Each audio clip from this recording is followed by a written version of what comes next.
Hamas के चंगुल में करीब 200 बंधक हैं।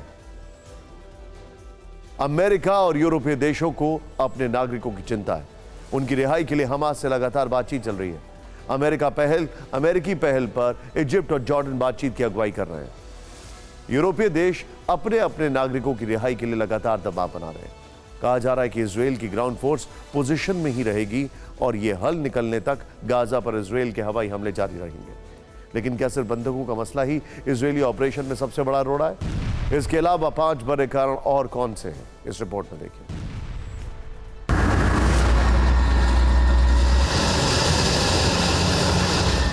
बीते 4 दशक में यह पहली बार है जब इजराइल ने गाजा में ग्राउंड ऑपरेशन के लिए टैंकों की सबसे बड़ी फौज उतार दी है और उसका एक ही लक्ष्य है, गाजा पर कब्जा।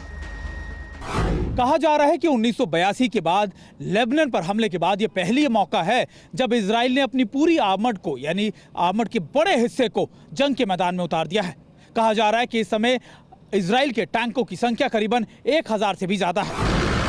इतनी बड़ी फोर्स उतारने का मकसद साफ है, इजराइल रुकने वाला नहीं था। फिर सवाल है कि वो गाजा को घेरने के बाद अचानक से रुक क्यों गया। जानकार इसके 5 बड़े कारण बता रहे हैं।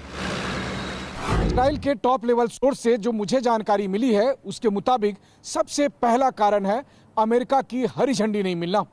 आईडीएफ ग्राउंड ऑपरेशन के लिए तैयार है, लेकिन अमेरिका को ग्राउंड ऑपरेशन को लेकर बहुत सारी झिझक है। दूसरा बड़ा कारण है हमास का सुरंग जाल। गाजा में ऐसी 2500 सुरंगें होने का दावा किया जाता है जो गाजा में घनी आबादी वाले इलाकों में फैली हैं। इसके एक्सेस पॉइंट कुछ इमारतों तो कुछ स्कूलों और मस्जिदों में भी हैं। ये सुरंगें इजराइल की सेना के लिए सबसे बड़ा सिरदर्द है। इसके अलावा तीसरा बड़ा कारण है आरपीजी। आपको अफगानिस्तान में तालिबान के तरीकों के अटैक के बारे में थोड़ी बहुत जानकारी जरूर होगी। कैसे लगातार तालिबानी किसी भी इमारत में घुसकर आरपीजी से अमेरिकी सेनाओं को टारगेट किया करते थे। दरअसल गाजा में मौजूद हमास के आतंकी भी इसी तरीके के पैटर्न को इस्तेमाल कर रहे हैं, जहां वो घर से आरपीजी फायर कर इजरायली सेना को नुकसान पहुंचाना चाहते हैं। इजराइल के ग्राउंड ऑपरेशन में देरी का चौथा कारण है ह्यूमन शील्ड। मतलब हमास के लड़ाके आम नागरिकों को बंदूक के दम पर अपनी ढाल बना सकते हैं। ऐसे में इजराइल का काउंटर अटैक कर पाना मुश्किल हो सकता है।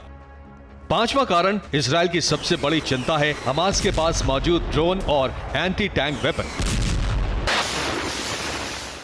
ड्रोन के जरिए हमास इजराइल के ग्राउंड फोर्स के मूवमेंट को आसानी से देख सकता है और उसके बाद अपने एंटी टैंक मिसाइल से इजराइल के टैंकों पर निशाना लगा सकता है। सबसे बड़ी बात यह होगी कि उस वक्त इजराइल की ग्राउंड फोर्स खुले आसमान के नीचे होगी, जबकि हमास सुरंगों से छिपकर उस पर हमला कर सकेगा। अब एक बहुत बड़ी जानकारी, नॉर्दर्न गाजा तो खाली हो चुका है, तो वहां पे ग्राउंड ऑपरेशन करने के लिए उनको अमेरिका से परमिशन की जरूरत ही क्या है? क्योंकि उन्होंने अभी जो कुछ भी किया वो अमेरिका के बगैर परमिशन के किया है। तो फिर इजराइल का प्लान क्या हो सकता है?